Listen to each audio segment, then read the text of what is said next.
जी, आप सभी का स्वागत है आपके अपने YouTube चैनल पर जिसका नाम है राज आर्ट्स एकेडमी। जी हाँ, हम ड्राइंग क्लास चलाते हैं और कुछ पेरेंट्स और कुछ बच्चों की रिक्वेस्ट की वजह से हमें ये कुछ ऑनलाइन वीडियो बनाने पड़ रहे हैं जिनके मिस हो गए हैं उनके लिए। जी हाँ, तो सबसे पहला वीडियो है जो बेसिक मतलब जो ड्राइंग का बेसिक है, जो एकदम ज़ीरो से मतलब हम लोग स्टार्ट करेंगे। जी, सबसे पहला पॉइंट है ऑब्जर्वेशन। जी, अगर हम किसी चीज़ को ड्रॉ कर रहे हैं या हम किसी चीज़ या किसी इंसान की फ़ोटो बना रहे हैं जी पेंसिल से, तो हमें वो चीज़ को ऑब्जर्व करना बहुत ज़रूरी है। ऑब्जर्वेशन मतलब सिर्फ उसे देखना नहीं है, उसमें डार्क पार्ट्स कौन से हैं और लाइट पार्ट कौन से हैं जी, हमें उस पर ज़्यादा गौर करना है। मतलब डेप्थ और हाईलाइट, डार्क पार्ट को इसमें डेप्थ बोलते हैं और लाइट पार्ट को हाईलाइट बोलते हैं। ये सब हमें एक मतलब जो चीज़ हम ड्रॉ करने वाले हैं, समझ लीजिए हम लोग ये शार्पनर ड्रॉ कर रहे हैं और ये ब्लू वाला शार्पनर पकड़ लीजिए, तो हमें इसके लाइट एरियाज़ और डार्क एरियाज़ हमें उन्हें बहुत गौर से देखना है, हमें उन्हें ऑब्जर्व करना है जी।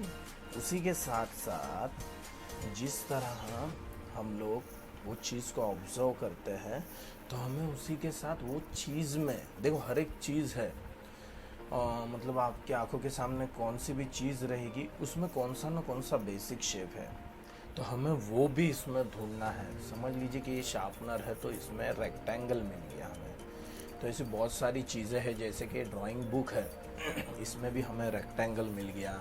अभी जैसे कि समझ लीजिए बॉल निकाल रहे हैं तो उसमें हमें सर्कल शेप मिलता है, लेकिन ज़्यादातर हमें सर्कल शेप बहुत ज़्यादा काम आने वाला मतलब पार्ट है। सर्कल शेप ये हमें बहुत ज़्यादातर मतलब ह्यूमन बॉडी में भी बहुत ज़्यादा काम आता है। बहुत सारी जगह पे सर्कल ये शेप है ना, वो बहुत ज़्यादा काम आता है जी। तो उसके बाद आता है, समझ लीजिए हम लोग ने किसी चीज़ को ऑब्जर्व कर लिया, फिर उसके बाद हम लोग उसमें से शेप भी ढूंढ लिए, तो आता है उसे ड्रॉ करना, स्केच करना, आउटलाइन करना। समझ लीजिए मैंने सर्कल ढूंढ लिया है, तो अभी सर्कल ढूंढ लिया है तो मुझे उसे ड्रॉ करने भी आना चाहिए सर्कल। तो सबसे इम्पोर्टेंट चीज़ है ड्राइंग में, मतलब वो कौन सा भी मीडियम रहने दो, मतलब कलर स्केचिंग, कलर पेंसिल का या मिक्स्ड मीडिया भी रहने दो, उसमें स्केचिंग आ जाता है। पहला आउटलाइन जी, उसके बाद उसको शेडिंग जी, शेडिंग देना पड़ता है, उसका डेप्थ देखना पड़ता है। जैसे कि मैंने स्टार्टिंग में ही बोला, आपने अगर उसमें नोटिस किया है, समझ लीजिए ये सर्कल है, अगर हम लोग ने देख लिया है एक बॉल जिसमें हमें पता चल रहा है कि समझ लीजिए यहाँ से कुछ डार्क एरियाज़ है और आगे सब लाइट एरियाज़ है जी, इस तरह से। अगर लाइट यहाँ पे बाउंस हो रही है तो ऑब्वियसली उसके अपोजिट साइड ही, ये सब हम लोग सीखेंगे बाद में आराम आराम से। तो ये पार्ट उसका डार्क रहेगा, तो ये है वही शेडिंग। तो ये सब हमें थोड़ा ज़्यादा नोटिस करना है कि ये कौन से पार्ट में आएंगे, हाईलाइट और डार्क एरियाज कौन से साइड आएंगे जी। ये हमें बहुत ज़्यादा गौर से हमें देखने हैं। ये पेंसिल का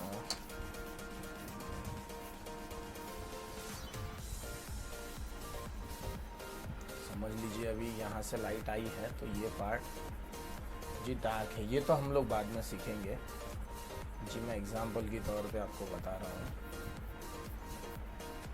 क्योंकि इसमें लाइटिंग वगैरह कुछ बाउंस लाइट्स भी आ जाते हैं नीचे से, वो भी हम लोग देखने वाले हैं जी। हम लोग शेडिंग देख लिए, शेडिंग के बाद मतलब डार्क एरिया, लाइट एरिया, वो सब भी देख लिए।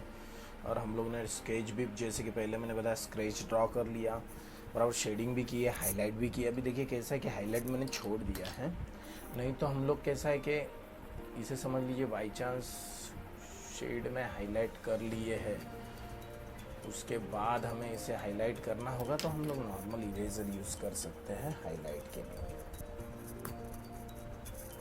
जी, नॉर्मल इरेजर किए तो ये बन गया हाईलाइट वाला पार्ट। जी, तो हमें ये चीज़ें बहुत गौर से हमें ध्यान देनी है कि ड्राइंग में सबसे ज़्यादा इम्पोर्टेंट और सबसे पहला जो टॉपिक है वो है ऑब्जर्वेशन।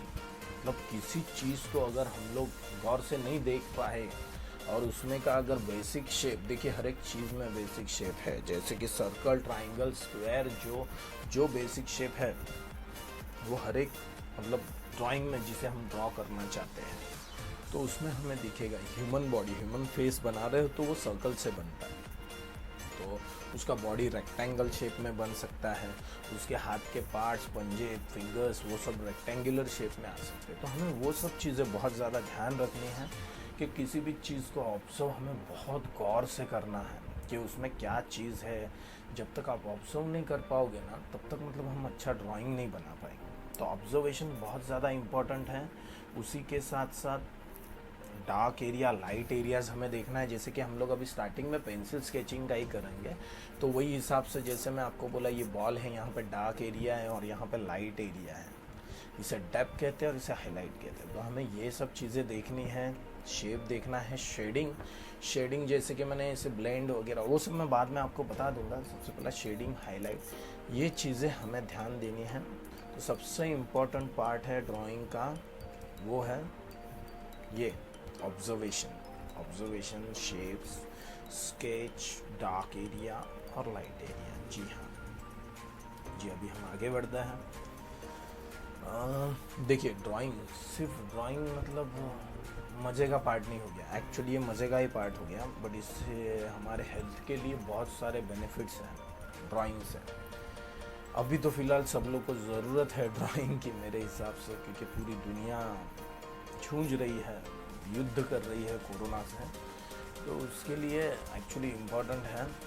जैसे कि ड्राइंग से बहुत ज़्यादा मतलब जिन्हें ये डिप्रेशन वगैरह जैसी बीमारी है, कुछ शहरों में, कुछ देशों में ये ट्रीटमेंट की तौर पे भी यूज़ किया जाता है ड्राइंग को। ये मैं नहीं कहता, चाहिए तो आप गूगल कर सकते हैं या आप कहीं पे और भी सर्च इंजन पे ढूंढ सकते हो कि इसके बेनिफिट्स हेल्थ के लिए बहुत ज़्यादा अच्छे। ये आपका मूड फ्रेश कर देता है, या आपको मूड चेंज करने के लिए बहुत अच्छे से काम आता है। तो ड्राइंग अगर बनाना है तो एकदम खुशी से बनाइए। मतलब ऐसा नहीं है खुशी से बनाइए, दुखी होगे तो भी ड्राइंग करोगे तो आपको बहुत अच्छा लगेगा। तो ड्राइंग ये हम लोग एक थेरेपी के तौर पे भी बहुत ज़्यादा यूज़ करते हैं और इसके हमारी हेल्थ पे भी बहुत ज़्यादा फ़ायदेमंद है ये हेल्थ के लिए। ऐसा नहीं है कि गोलियाँ वगैरह ही खा के हमारी हेल्थ अच्छी रहती है, ड्राइंग करके भी कुछ ऐसी चीज़ें रहती है जिसमें देखो ड्राइंग तो है, उसी के साथ जिसको कुछ चीज़ें पसंद रहेंगी जैसे सिंगिंग वगैरह वो सब भी बहुत अच्छा है, बट ड्राइंग से बहुत ज़्यादा फ़ायदे होते हैं। जी हाँ, अभी हम लोग सीखेंगे पेंसिल। जी, पेंसिल के भी बहुत सारे टाइप्स हैं। जी हाँ, अभी हम लोग फ़िलहाल तो देखिए अभी ये जिससे मैंने बनाया वो है ग्रेफाइट पेंसिल। ग्रेफाइट पेंसिल बोलते हैं जो नॉर्मली हम लोग यूज़ करते हैं, ग्रेफाइट पेंसिल। जी, उसके बाद आती है मैकेनिकल पेंसिल, जो कि ये है, आपने देखी रहेगी बचपन में। जी, चारकोल पेंसिल, ये थोड़ी अलग आ जाती है। उसके बाद कलर पेंसिल आ जाते हैं। कलर पेंसिल में भी बहुत सारे टाइप्स है, water colour pencil, wax pencil, वो सब बहुत सारे हैं उसमें भी। फ़िलहाल हम लोग ये नॉर्मल पेंसिल का देखेंगे। देखिए कैसा पेंसिल में, जी पेंसिल में कुछ ग्रेड्स रहते हैं। जैसे कि ग्रेफाइट पेंसिल में देखो, अगर आपने कभी नोटिस किया होगा तो पेंसिल के इस पर कुछ तो लिखे रहते हैं नंबर्स, जैसे कि 2B, 4B, HB, H2 वगैरह वो सब है। जी हाँ, वो सब पेंसिल का डार्कनेस के नंबर है, मतलब वो हमें उसका कितना डार्क है वो पेंसिल वो हमें दिखाते हैं। अब मैं आपको बताता हूँ, देखो जी, ये नॉर्मल पेंसिल है, इन लोग को साइड में रख देते हैं। जी, ये HB पेंसिल है, ये इतनी डार्क नहीं है, बराबर। इसके बाद पकड़ लीजिए, मैं 2B पेंसिल लेता हूँ। अभी ये है HB, जी हाँ। इसके बाद मैं लूँगा 2B, 2B देखिए थोड़ी इससे डार्क है। उसके बाद मैं लूँगा 4B, 4B देखिए उससे थोड़ा डार्क है, ये 4B। उसके बाद मैं लूँगा 6B, ये है 6B, ये थोड़ा उससे डार्क है। अभी उसके बाद आएगी, समझ लीजिए मैं 8B लेता हूँ, ये आ गई 8B, ये उससे डार्क है। अभी उसके बाद मैं लूँगा ये 10B, 10B उससे भी डार्क है। और ये रही 12B, ये सबसे ज़्यादा डार्क। जी ये पेंसिल के ग्रेड्स हैं। अभी जैसे मैंने ड्रॉ किया है तो आपको तो समझ में आया रहेगा कि कैसा है। इसके ऊपर भी रहता है, जैसे कि देखो 2H रहेगा, वो थोड़ा और लाइट रहेगा, और 4H रहेगा वो और लाइट रहेगा, 6H वगैरह वो जैसा जैसा ऊपर जाएंगे वैसा वैसा लाइट होते जाएगा, और जैसा जैसा नीचे आएंगे 12B तक तो वैसा पेंसिल डार्क होते जाएगा। जी इसका बहुत मतलब ग्रेफाइट पेंसिल, देखिए इसका भी कारण क्या है मैं आपको बताता हूँ। देखिए ये पेंसिल्स है ना, ऊपर के पेंसिल्स जो है, एक मिनट मैं एक पेंसिल लेता हूँ और आपको दिखाता हूँ कहाँ गई पेंसिल डार्क वाली। जी ये सब पेंसिल है ना, जैसे जैसे नीचे होते जाते हैं ना वैसे वैसे ये ग्रेफाइट पेंसिल है, ये बात ध्यान में रखिएगा, ग्रेफाइट पेंसिल। जी हाँ इसके अंदर जो है मटेरियल उसको ग्रेफाइट पेंसिल बोलते हैं। ये यहाँ पे सॉफ्ट होते जाता है और यहाँ पे हार्ड होते जाता है, हार्ड मतलब ऊपर ऊपर ऊपर ऊपर जितना ऊपर जाएगा। अभी यहाँ तक ही है, मैं इसलिए यहाँ तक लिखा हूँ। ये पेंसिल जैसा जैसा ऊपर जाते जाएगा वो लाइट होते जाएगा, क्योंकि इसका जो ये मटेरियल है ये हार्ड होते जाता है। ये हार्ड होते जाता है मतलब जैसे कि अगर मैं पेपर पे इसको ड्रॉ करूँ तो ये पेंसिल का मटेरियल हार्ड है, इसलिए पेपर पे छोड़ नहीं रहा है, तो इस कारण वो पेपर पे कम लिख रहा है। अभी देखो ये मैं H पेंसिल है और ये 12 पेंसिल है, देखो सेम प्रेशर से कर रहा हूँ, या तो ऐसे देखो ये छोड़ ही नहीं रहा है। समझ में आ रहा है आपको?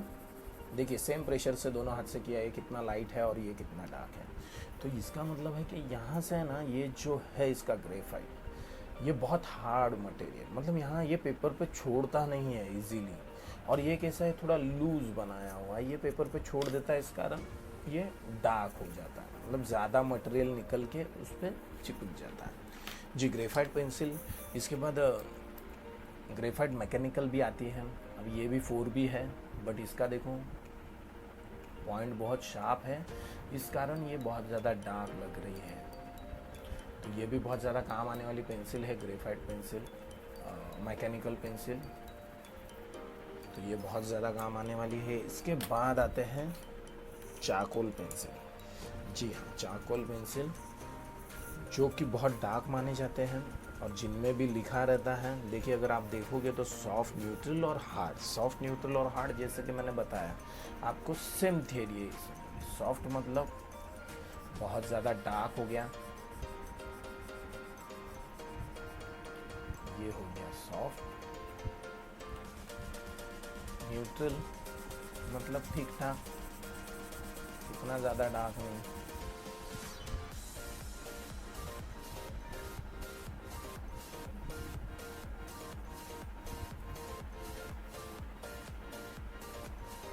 ये हार्ड है ना, ये सॉफ्ट है, सॉरी ये हार्ड। जी हाँ, और ये हो गया हार्ड। सेम, इसमें छोड़ता नहीं है ज़्यादा मटेरियल, इसमें मीडियम छोड़ता है, सॉफ्ट में बहुत ज़्यादा छोड़ता है, इसलिए बहुत ज़्यादा डार्क है। देखिए पेंसिल आपको पेपर पे लिख के ही पता चलेगा कि ये बहुत स्मूथली लिख रही है, और इसके लिए हमें बहुत ज़्यादा मेहनत करना पड़ रहा है, बट मेहनत नहीं करना है, वो जितना प्रेशर जेंटली देंगे उतना बहुत अच्छा है। तो ये सब पेंसिल के टाइप हैं। उसी के साथ साथ कुछ इरेज़र के भी टाइप आते हैं जो हमें हाईलाइट के लिए बहुत काम आते हैं, और जो कि पेंसिल स्केचिंग हम लोग यूज़ करते हैं पेंसिल स्केच के लिए तो बहुत ज़्यादा काम आने वाली चीज़ है इरेज़र तो नॉर्मली भी बहुत स्कूल में काम आते हैं। तो देखिए नॉर्मल इरेज़र हम लोग यूज़ करते थे जो पहले से मैं आपको इरेज करके कुछ बताता हूँ।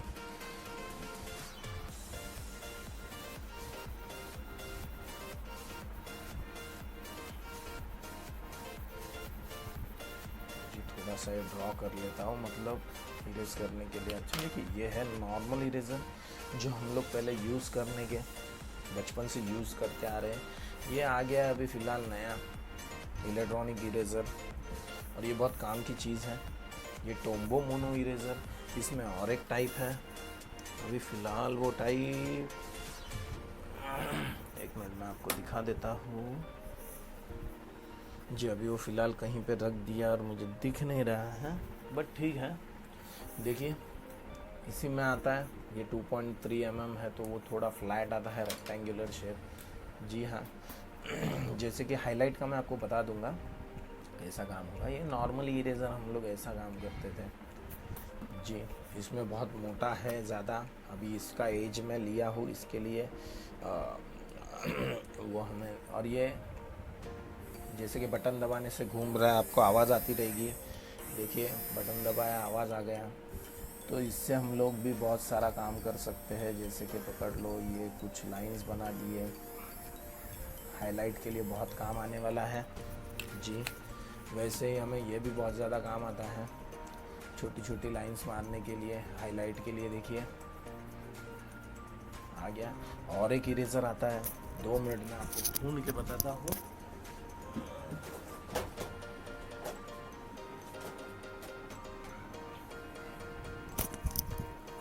जी हाँ मिल गया, दोनों मिल गए। एक नीडेड इरेज़र आता है जो कि क्ले की तरह रहता है, जिसे हम लोग कैसा भी शेप दे देंगे वो उसी शेप में आ जाता है। एक मिनट में आपको इसको दिखाता हूँ। इसको अभी मैंने समझ लीजिए कुछ पॉइंट कर दिया है और देखिए ये भी बहुत काम की चीज़ है, मतलब ये टेक्सचरिंग के लिए बहुत ज़्यादा काम आने वाले आइटम है। जैसे कि देखो इसके स्किन के टेक्सचर करने के लिए या हेयर्स के जो लाइंस है उसके लिए बहुत ज़्यादा काम आने वाले हैं। ये भी बहुत ज़्यादा उसी के लिए काम आता है। और दूसरा इरेज़र मैं आपको बोला था, एक मिनट, हाँ मिल गया जी। ये देखिए ये टोम्बो ही है लेकिन ये थोड़ा रेक्टेंगुलर में है, देख सकते हैं आप, ये देखिए। और ये थोड़ा सर्कल में है जी। दोनों बहुत ज़्यादा काम के हैं, इससे भी बहुत ज़्यादा काम हो सकता है छोटी छोटी लाइंस की डिटेल्स के लिए। तो ये इरेज़र भी बहुत टाइप के आते हैं। इसी के साथ साथ पेंसिल के लिए हमें ब्लेंडिंग टूल्स भी लगते हैं। ब्लेंडिंग टूल्स में ब्रश लग सकते हैं, हमें पकड़ लीजिए टिश्यू पेपर्स लग सकते हैं। ब्रश तो बहुत ज़्यादा मतलब काम आने वाला चीज़ है हर ड्राइंग में, मतलब कलर वाटर कलर में भी बहुत ज़्यादा काम आते हैं और इसमें भी। तो ये बहुत ज़्यादा काम आने वाले इसे ब्लेंड करने के लिए। ये आप देख सकते हैं मैं इसे ब्लेंड कर रहा हूँ। और उसी के साथ साथ ये ब्लेंडिंग स्टम्प्स भी आते हैं, ये भी उसको ब्लेंड करने के लिए बहुत ज़्यादा काम आते हैं। ब्लेंडिंग के लिए ये सब ब्लेंडिंग टूल है, मैं आपको सिर्फ बता रहा हूँ कि एक स्केचिंग में क्या क्या लग सकता है। ये ब्लेंडिंग टूल्स। फिर हाइलाइटर आ गए, जिसमें हाइलाइटर में आ गए समझ लीजिए ये correction pen, white gel pen, ये सब हाईलाइट के लिए। अभी फ़िलहाल तो हमें इतने सब पहुंचने की ज़रूरत नहीं, बेसिक में मैं सिर्फ आपको इन्फॉर्मेशन दे रहा हूँ। पेंसिल के टाइप्स, इरेज़र के टाइप्स रहते हैं। इरेज़र के टाइप्स मैंने आपको बताया, एक मिनट मैं आपको लिख के बता देता हूँ। देखिए ये हो गए चारकोल जी। इरेज़र हो गए इलेक्ट्रॉनिक इरेज़र। उसके बाद आ गया टोम्बो मोनो इरेज़र, जी हाँ। उसी के बाद आ गया नीडेड, जो ये क्ले वाला इरेज़र, जिसको क्ले में लिख देता हूँ, मतलब आपको समझ में आएगा। ये और नॉर्मल इरेज़र, नॉर्मल हम लोग जो इरेज़र यूज़ करते हैं बचपन से, ये सब बराबर। और उसके बाद और क्या आ गया, ब्लेंडिंग। ब्लेंड करने में हमें आ गया टिश्यू पेपर। टिश्यू पेपर बहुत ज़्यादा यूज़ होता है, कॉटन भी बहुत ज़्यादा यूज़ कर सकते हैं। अभी कॉटन पड़ा है मेरे पास जी, कॉटन पड़ा है। देखिए कॉटन से भी ब्लेंडिंग बहुत अच्छे से हो जाती है, कॉटन भी यूज़ कर सकते हैं। जी हाँ, कॉटन जी। उसके बाद हम लोग यूज़ कर सकते हैं ब्लेंडिंग स्टम्प्स, जो इम्पोर्टेंट है जी। क्रिकेट के स्टंप नहीं, ये ब्लेंडिंग स्टंप इसको बोलते हैं जी। ठीक है, ब्लेंडिंग स्टंप के बाद और हमें क्या लग सकता है, ब्रश। जी हाँ, ब्रश। ब्रश बहुत काम आने वाली चीज़ है, और हाइलाइटिंग के लिए यही यूज़ कर सकते हैं। और समझ लीजिए कुछ हाइलाइटर पेन भी चलेगा, हाइलाइटर पेन भी चलेगा, या करेक्शन पेन भी चलेगा, करेक्शन पेन भी चलेगा, या वाइट जेल पेन भी चलेगा। जी हाँ, देखिए तो इम्पोर्टेंट है ग्रेफाइट पेंसिल, चारकोल पेंसिल, उसके बाद इरेज़र, नीडेड इरेज़र जी, ब्लेंडर और जी हाइलाइटर। ये कुछ चीज़ें बहुत इम्पोर्टेंट है, वो हमें हमारे पास रखनी है, जिससे हम लोग बहुत अच्छे से स्केचिंग कर सकते हैं।